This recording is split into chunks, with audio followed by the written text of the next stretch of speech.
प्रभ दातो दातार पर्यो जाचक इक सरना। मिले दान संतुरैन जह लग भोजल तरना। बिनत करो अरदास सुनो जे ठाकुर भावे। देहो दरस मन चाओ भगत एहो मन ठहरावे। बलो चराग अंधार में सब कल उधरी एक नाम धर्म। प्रगट सकल हर भवन में जन नानक गुरु पार ब्रह्म। साहिब श्री गुरु नानक देव जी महाराज मानवता दे बगीचे विच एक ऐसा फुल ने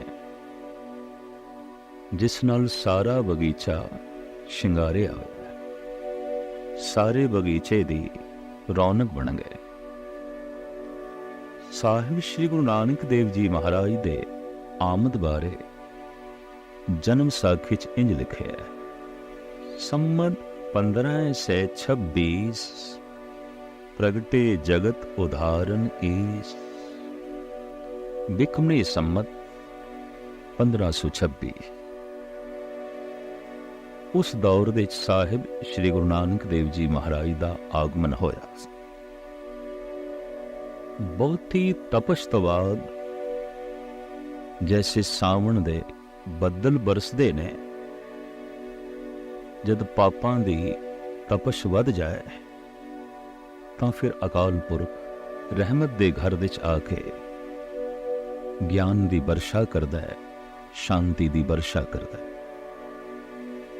साहिब श्री गुरु नानक देव जी महाराज दा आगमन उस दौर दे इस देश दे अंदर होया है जद सारे दा सारा देश सियासी तल ते गुलामी दी जंजीरां दे जकड़िया होया सी। आर्थिक तल ते बिल्कुल कंगाल, धार्मिक तल ते बिल्कुल पखंडी और समाजिक तल ते बिल्कुल कल ते कलेश दी जिंदगी बतीत कर रहा सी। हर पक्षों मनुख जकड़िया होया, पकड़िया होया, बजे होया। समय दे गुजरन दे नाल ये जंजीरां बोझ बढ़दियां गईयां और इन्हीं जंजीरां तो बोझल होके जीवा ने फरियाद की थी, जिसदा दृश्य धन गुरु अर्जन देव जी महाराज इंज खिंचदे ने। कलमल होई मेदनी अरदास करे विला। क्लेश नाल पृथ्वी भर गई, उसने जोदड़ी की थी। जकड़े होए, पकड़े होए, गिरफ्त होए मनुख लई इक्को ही रस्ता रह जांदा है, जोदड़ी, प्रार्थना। और वो अपने आप नूं दया दा पात्र समझदा है ते मेरे ते दया कीती जाए, इस तरह उसदे अंदरों जोदड़ी निकलदी है। कदी कदी समुची कौम गिरफ्त विच आ जांदी है तो उत्थे कौमी पद्धर ते जोदड़ी आउंदी है, अरदास आउंदी है, प्रार्थना आउंदी है। पर कदी कदी ऐसा हुंदा है कि सारा देश बंधनां दे विच पै जांदा है। बंधन दे विच पए होए समूह देशवासी फरियाद करदे ने, जोदड़ी करदे ने, तरले लेंदे ने। साहिब गुरु अर्जन देव जी महाराज ऐसा लिखते हैं, कल मल होई मेदनी अरदास करे विलाए।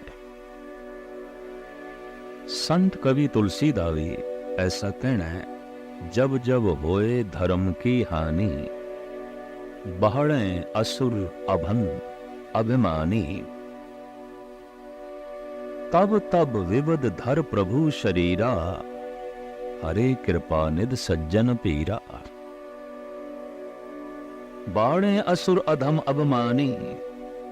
जद दैंत वध जान, असुर वध जान, अधम मत दे लोकी वध जान, बाणे असुर अधम अभिमानी। तब तब विबद धर प्रभु शरीरा, हरे कृपा निध सज्जन पीरा। उदों ही अकाल पुरख अपनियां दैवी शक्तियां किसी काया दे अंदर पा के जगत दा कल्याण करदा है, जीवां दा उद्धार करदा है। दसम ग्रंथ दे च भी ऐसे वाक मिलते ने, जब जब होए अरिष्ट अपारा, तब तब देह धरत अवतारा। जद अरिष्ट पने नाल अनर्थ नाल सारी सृष्टि भर जाए, उदों अवतारां दा आगमन होंदा है और होंदा रहा है। साहिब श्री गुरु नानक देव जी महाराज दे आमद दी दौर समय समुच्चे दा समुच्चा देश सियासी तल ते गुलाम सी, आर्थिक तल ते कंगाल सी, समाजिक तल ते कल कलेश दी जिंदगी जी रहा सी, और धार्मिक तौर ते सिर्फ पखंड तो इलावा होर कुछ भी रह नहीं गया सी। इस तरह का जकड़िया होया पकड़िया होया मनुख, उहदे सामने इक्को ही रस्ता रह जाता है, जोदड़ी फरियाद तरले। तो देशवासियों ने तरले लै जोदड़ी कीती, फरियाद कीती उस परिपूर्ण परमात्मा दे अगों, जिसका जिक्र धन गुरु अर्जन देव जी महाराज अपनी बाणी च करते हैं। कलमल होई मेदनी अरदास करे विलाए, सच्चे सुनिया कन दे धीरक देवे सहज सुभाए। इंद्रे नू फरमाया उठा छे बरलाए, तपी हुई धरती नू वेख के अकाल पुरख ने इंद्र नू हुक्म कीता, बदला नू हुक्म कीता बरसो। इंद्रे नू फरमाया बरसो किरपादार। गुरु नू बदल नाल तशबीह दिती है। प्रभु सागर है, गुरु बदल है। बदल सागर तो उत्पन्न होंदे ने, गुरु अवतार प्रभु तो आउंदे ने। सागर जब थां थां ते बरसना चाहता है, बदल बनता है। नारायण जब नरां दा उद्धार करना चाहता है, तो वह शब्द बनता है, गुरु बनता है। तदी ते भट्ट कहते ने, आप नारायण कलाधार जग में परवरे हो। उस नारायण ने कलाधार के एक काया धारण की है, जगत दे कल्याण हित, जगत दे उद्धार हित। साहिब श्री गुरु नानक देव जी महाराज इस तरीके नाल जगत जीवन का उद्धार करने लई संमत 1526 विच राय भोए दी तलवंडी, हुण नाम ननकाना और अस्थान मुल्क पाकिस्तान, उत्थे आप दा आगमन होया। जन्म साखी विच ऐसे बोल लिखे ने, संमत 1526 प्रगटे जगत उदाहरण ईस, कार्तिक रुत शरद पूर्ण मासी, शुभ मुहूर्त शुभ लगन प्रगासी, अर्ध रैन बीती घट का पर, नानक जन्म लियो कालो घर। कत्तक दी पूर्णमाशी 1526 बिकमी संमत नूं साहिब श्री गुरु नानक देव जी महाराज दा राय भोए दी तलवंडी विच माता तृप्ता जी दे कुखों पिता कल्याण दास जी दे घर आगमन होया, जन्म होया। सब तो पहले इस बालक दे दीदार तुलसा दाई ने की। हैरान होई, चकत होई। अज तक जितने बालक जगत विच आए, रोंदे ही आए। ये पहला बालक है, हसदा होया आया है, मुस्कुरांदा होया आया है। दरअसल जो रोंदे हुए आउंदे ने, तो मिल जाता है उन्हों तो इशारा, रोणगे रुलाणगे। पर कदी कदाई जो हसदे हुए आउंदे ने, मुस्कुरांदे हुए आउंदे ने, वो फिर जगत विच मुस्कुराहटां वंडदे ने, रोणिਆਂ ਨੂੰ ਹਾਸਿਆਂ ਵਿੱਚ ਬਦਲਦੇ ਨੇ, ਗਮਾਂ ਨੂੰ ਖੁਸ਼ੀਆਂ ਵਿੱਚ ਬਦਲਦੇ ਨੇ, ਬਰਬਾਦੀਆਂ ਨੂੰ ਆਬਾਦੀਆਂ ਵਿੱਚ ਜੋ ਹੈ ਬਦਲਦੇ ਨੇ, ਨੇਸਤੋ ਨਾਬੂਦ ਇਲਾਕੇ ਨੂੰ ਤਾਮੀਰੀ ਰੁਚੀਆਂ ਵਿੱਚ ਬਦਲਦੇ ਨੇ। ਹੱਸਦੇ ਹੋਏ ਮੁਸਕਰਾਉਂਦੇ ਹੋਏ ਇਸ ਬਾਲਕ ਦੀ ਛਵੀ ਵੇਖ ਕੇ ਤੁਲਸਾਂ ਤੇ ਨਿਹਾਲ ਹੋਈ, ਗਦ-ਗਦ ਹੋਈ। ਇਤਿਹਾਸ ਵਿੱਚ इस दाई का नाम ही अमर हो गया, क्योंकि उसने एक ऐसे बालक के दर्शन किए जो वास्तविक अमृतमयी सी, अमृत दा कुंड सी, जगत नूं अमृत देण लई आया, जगत नूं सकून देण लई आया। और सुते सिद्ध ये दाई जो अक्सर बच्चियां नूं खिडांदी रही और बच्चियां दे जन्म समय मदद करदी रही, अज इस दे बालक दे अगों हथ जुड़ गए ने। अज ते निढाल होई है, और निहाल भी होई है, निढाल होई है प्रार्थना करन लई। कहंदे ने जद अध्यात्मक शक्ति अपने पूर्ण जोगन दे च उजागर होवे, अगला झुक जांदा। झुक गई है तुलसा, और इसनूं कोई दैवी सकून अपने अंदर महसूस होया। इसने बाहर आके दसिया भी, ऐसा बालक में देखे है, हैरान होके मैं ये आखांगी, इते चन वर्गा है, इते सूरज वर्गा है, इते जगत दे हनेरे नूं दूर करन लई आया है। ठीक लिखे है भाई गुरदास जी ने। जद अरदास जगत दे जीवां ने अकाल पुरख ने सुनी, जगत दे जीवां दी फरियाद जोदड़ी नूं उस प्रभु ने सुनिया। सुनी अरदास दातार प्रभ, गुरु नानक जग माए पठाए। फिर गुरु नानक जैसी अजीम शख्सियत नूं जगत दे च भेजे। अद्धी रात जद बीतीत हो गई, अमृत वेला आरंभ होण लगा।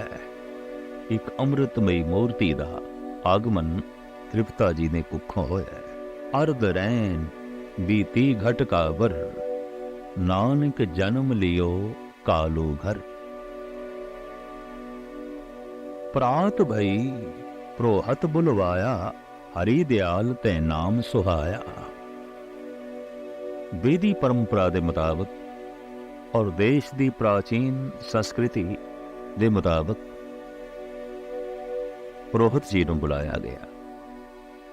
हर दयाल पुरोहित बड़े सील सुभाव दा सी, रब्बी भय वाला सी, और इल्मे नजूम दे ज्योतिष विद्या दे भी माहिर सी। आके बालक नूं देखे, गोद विच जो है लिया, और आमद दा समा पिता कल्याण दास ते दाई तो पूछे है।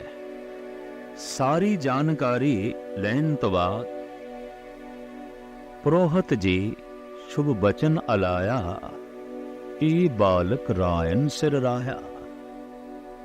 ये बच्चा ते कोई बादशाहां दा बादशाह आया, कोई दैवी संपदा दे नाल माला माल अध्यात्मक गुणां दा खजाना लेके आया। इते कोई रब्बी महक लेके आया, इते कोई रब्बी नूर लेके आया। ये बालक रायन सिर राया, ये बालक जोगन सिर जोगी, ये बालक है परम वियोगी। इते जोगियां दा कोई सिरमौर जोगी है, इते बादशाहां दा कोई सिरमौर बादशाह है। ये बालक लाथन सिर नाथ, इस बालक की अगम अगाध। छत्रपति हैं तिसके दास, ये बालक शुभ गुण की रास। ये बालक ते शुभ गुणा दी खान है। जगत दे छत्रपति, जगत दे सिरमौर मनुख जो इलम दे सिरमौर होणगे, धन दे सिरमौर होणगे, ਸਤਾ ਦੇ ਸੁਰਮੌਰ ਹੋਣਗੇ, ਇਹਨਾਂ ਦੇ ਸਿਰ ਇਸ ਬਾਲਕ ਦੇ ਕਦਮਾਂ ਤੇ ਝੁਕਦੇ ਰਹਿਣਗੇ। ਉਹ ਇਸ ਬਾਲਕ ਦੀ ਪਰਿਕਰਮਾ ਕਰਨਗੇ, ਉਹ ਇਸ ਬਾਲਕ ਦੇ ਅੱਗੋਂ ਹੱਥ ਜੋੜ ਕੇ ਖੜੇ ਹੋਣਗੇ। ਹਰੀ ਦਿਆਲ ਦੀ ਇਹ ਭਵਿਸ਼ਬਾਣੀ, ਹਰੀ ਦਿਆਲ ਦੇ ਇਹ ਬੋਲ ਦਰਅਸਲ ਉਸ ਆਉਣ ਵਾਲੀ ਘਟਨਾ ਦਾ ਖਾਕਾ ਖਿੱਚਦੇ ਸਨ ਜੋ ਬਿਲਕੁਲ ਸਹੀ ਉਤਰਿਆ, ਜਿਸ ਦਾ ਚਿੱਤਰ ਬਿਲਕੁਲ ਸਹੀ ਬਣਿਆ।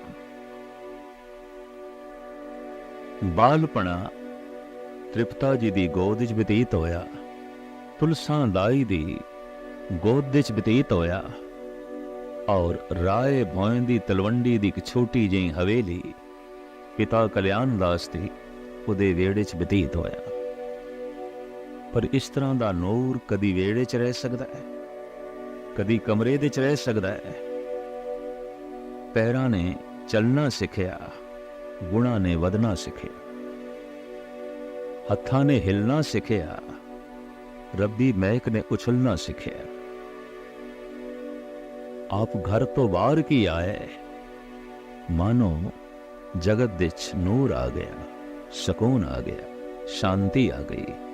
ਛੋਟੇ ਛੋਟੇ ਬੱਚਿਆਂ ਦਾ ਸੰਗ, ਅਕਸਰ ਬੱਚਿਆਂ ਦੇ ਖੇਡਦੇ ਨੇ, ਛੀਨਾ ਝਪਦੀ ਆਉਂਦੀ ਹੈ, ਲੜਦੇ ਨੇ, ਲੜਾਉਂਦੇ ਨੇ, ਬੱਚਿਆਂ ਦੀ ਦੁਨੀਆ।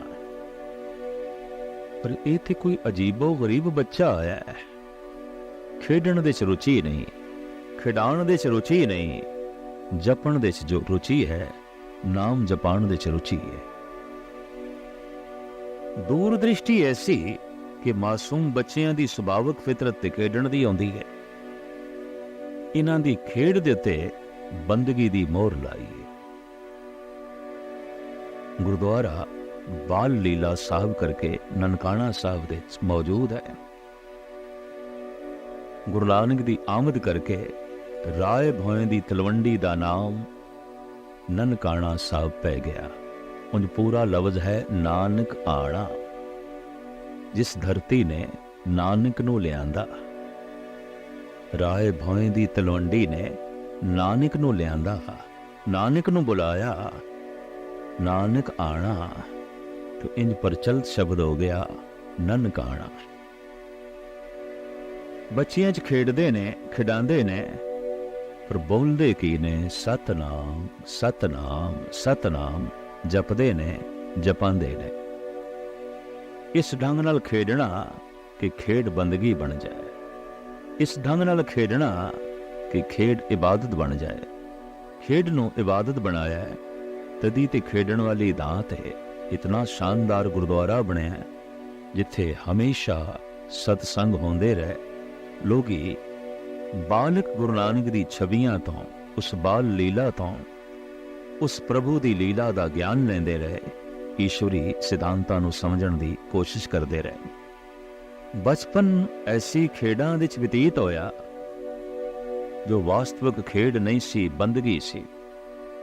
जो वास्तविक खेड नहीं सी, इबादत सी। कदम थोड़े होर वधे और हाथ थोड़े होर उमड़े, निगाहां जरा होर दूर गईयां तो पिता कालू जी दी सोचनी बालक नूं पढ़ने पाई है। आपने मौलवी दे कोल पाया गुरु नानक देव जी महाराज नूं फारसी पढ़न लई। फारसी दी जिहड़ी मुहारनी है वो अलफ तो आरंभ होंदी है। ते जद मौलवी ने तख्ती ते अलफ लिखिया ते गुरु नानक नूं आखिया अलफ, ते गुरु नानक बोल पे मौलवी जी अलफ दे मैं नहीं। ये पहला ही बच्चा सी और इस तरह दा पहला सवाल मौलवी दे सामने जिसने अलफ दा मैं ना पूछिया होवे। पहली दफा मौलवी नूं भी पता चलिया कि मैंने ते मैं भी नहीं जानदा जद कि मैं पढ़ा रहा। कहने लगा नानक जी अलफ दे कोई मैंने नहीं, अलफ बेमैनी है, हाँ बेमैनी। ये दो चार अल्फाज जद जुड़ते ने और पूरा अल्फाज जद बनता है, उसदे ते कोई मैनी होंदे ने। अलफ दे कोई मैनी नहीं, अलफ तो खुल से। एकदम नानक जी खड़े हो गए, मौलवी जी फिर बेमैनी अलफ मैं नहीं पढ़ना। मजबूर होके पिता कल्याण दास जी ने पंडित पास बिठाया भी चलो इत्थे प्रचलित भाषा उदी मुहारनी सिखे। उस जमाने जो प्रचलित भाषा सी, नाम उसदे अनेका सन। अज उसनू गुरमुखी आख्या जाता है, पंजाबी आख्या जाता है। पांदे ने ऊड़ा ऐड़ा लिखे है और नानक नू पढ़ाना आरंभ किया है और आख्या नानक जी पढ़ो ऊड़ा। इत्थे भी सतगुरु दा ओही प्रश्न, पांधा जी ऊड़े दे अर्थ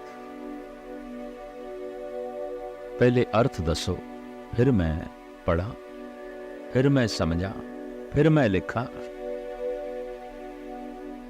इत्थे भी पुरोहित जी ने वही कुछ आख्या जो पहले मौलवी ने आख्या। नानक जी ऊड़े दे कोई अर्थ नहीं। दो चार शब्द जद जुड़ते ने ते पूर्ण जद शब्द बनता है, उसदे ते अर्थ होंदे ने। इस एक शब्द दे अर्थ नहीं ने, इस एक अल्फाज दे अर्थ नहीं ने। तो ऊड़ा बेअर्थ है, हाँ बेअर्थ है। तो बेअर्थ ऊड़ा मैं नहीं पढ़ना, बेअर्थ ऐड़ा मैं नहीं पढ़ना, बेअर्थ ईड़ी मैं नहीं पढ़नी। खड़े हो गए। हैरान है पुरोहित, हैरान है ए पांदा। अजीबो गरीब बच्चा है, एक एक अल्फाज दे अर्थ पूछदा है। गरजदी हुई आवाज दे जद पांदे ने आख्या, बालक थोड़े पिता ने मेरे कोल थानू भेजे है पढ़न लई, ना कि तर्क करन लई, ना कि पढ़ाण लई। तुसी पढ़ो। नानक जी कहने लगे, मैं कदों इनकार किया है पढ़न तो? मैं तो पढ़ना चाहना, मैनू दसो ऊड़े दे अर्थ अगर हैगे ते मैं पढ़ा, ते जे अर्थ ही नहीं तो मैं क्यों पढ़ा? कल्ले ऊड़े दे कोई अर्थ नहीं, कल्ले ऐड़े दे कोई अर्थ नहीं, कल्ले सस्से दे कोई अर्थ नहीं। नानक जी कहने लगे, पांदा जी इत्थों गल स्पष्ट हो गई, अर्थ थानू आउंदे नहीं, वरना हर अखर दे अर्थ।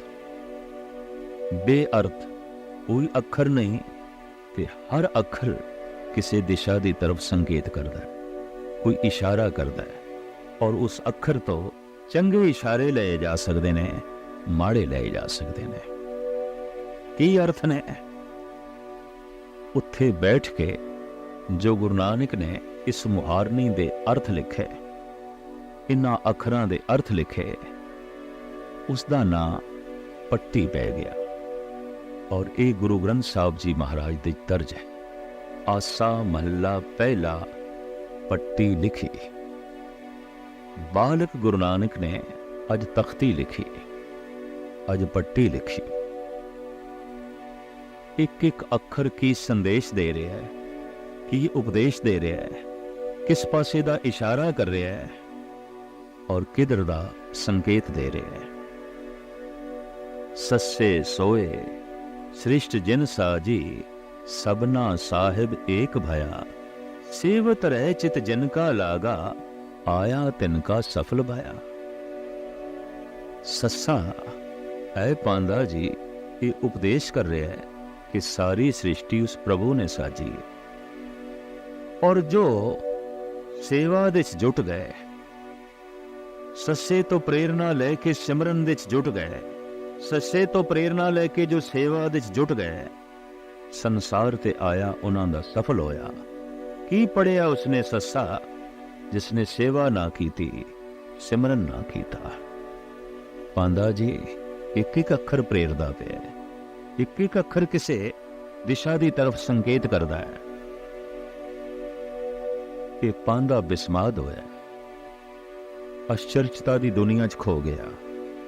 ਇਹ ਛੋਟਾ ਜਿਹਾ ਬਾਲਕ ਇਤਨੀ ਅਗੰਮੀ ਗੱਲ, इतनी अथाह गल, इतनी बुलंद गल। एक हथ नाल गुरु नानक दी बांह पकड़ लई, दूजे हथ नाल गुरु नानक दे चरनां नूं छोया। बालक नानक कहंदे पांदा जी तुसी मेरे पैर छूंदे हो? हाँ, इस वास्ते छूंदे हाँ कि पैर प्रभु दे मार्ग ते ने। ये हथ मैं इस वास्ते पकड़े है, इन्हां हत्थां दे प्रभु दा दामन है, प्रभु दा पल्ला है। बांह पकड़ के ये पांदा पिता कल्याण दास पास ले गया ते कालू जी समझ गए। पांदा जी थोड़ा चेहरा दसदा पिया कि गुरु नानक थोड़े कोल भी पढ़ नहीं सके जैसे कि मौलवी कोल नहीं पढ़ सके। मौलवी भी गिला ही करन आया सी, तुसी भी गिला ही करन आए होगे। नहीं, मैं गिला करन नहीं आया, मैं ते पटवारी जी ये दसन आया कि गुरु नानक कोलों पढ़ लेना चाहिए। ये पढ़न लई नहीं आया, ये जगत नूं पढ़ाउण लई आया है। मैं ते थोड़े जिहा बोलां दे ची अज बहुत कुछ पढ़ लिया, बहुत कुछ पढ़ लिया है। और पिता कल्याण दास नूं संबोधन करदे आया पांदा कहंदा है मैं ते अज पढ़ा लिखा बणिया, नहीं ते मैं इतनी जिंदगी अनपढ़ता दे च बतीत कर दिती। अज मैनूं दस्सिया है बालक नानक ने कि एक एक अखर किस दिशा की तरफ संकेत करता है। अज पता चलिया कि सस्ता पढ़िया होया उस मनुख का बेमै नहीं है जिन्हें सिमरन नहीं किया, जिन्हें सेवा नहीं की, जिसका चित्त प्रभु दे जो है नहीं जुड़िया। एक एक अखर शुभ गुणा की तरफ प्रेरदा है, एक एक अखर प्रभु दे मार्ग की तरफ जो है प्रेरदा है। साहिब गुरु नानक जिथे बैठते ने, बैठण नाल वो थां इबादतगाह बन जाती है, धर्म मंदिर बन जाती। ये ठीक ही आखिया गया जिथे जाए बहे मेरा सतगुरु सो थान सुहावा राम राजे। आप घर विच खेडदे सन, घर मंदिर बन गया सी। आप बच्चियां नाल खेडदे सन तो खेडण दा स्थान मंदिर बन गया। आपने पांदे कुल विद्यालय दे शिक्षा प्राप्ति दी थां ते जद शिक्षा दिती तो विद्यालय भी मंदिर बन गया, धार्मिक मंदिर बन गया, प्रभु का मंदिर बन गया। दरअसल गुरु नानक जिथे बैठते ने, बैठन नाल ही धर्म मंदिर उसल जाता है, धर्म की चर्चा होती है, धर्म का आदान प्रदान होता है और धार्मिक गुण दूजियां दे अंदर उजागर हो जाते हैं। वास्तविक आप चलते फिरते धार्मिक मंदिर सन, पर पिता निराश होए क्योंकि प्यो दे अंदर एक मोह भी आंदा है, ममता भी आंदी है। और पिता बच्चे प्रति ये चिंता भी रखता है कि उसका भविष्य उज्जवल हो, उसका भविष्य महान होवे। ये ठीक है कि संत भावें पूजे जाते रहने साडे देश दे, धार्मिक बंदियां दा सत्कार रहा है, लेकिन दिलों कतई मनुख ने ऐसा नहीं चाहा कि मेरे घर कोई संत पैदा होवे, कोई भगत पैदा होवे।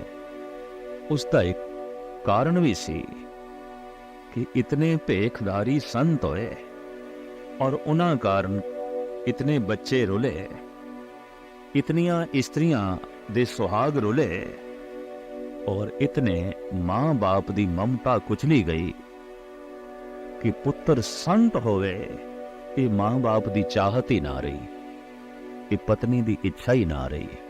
लेकिन जगत गुरु बाबा एक ऐसे संत, एक ऐसे महापुरुष आन जगत दी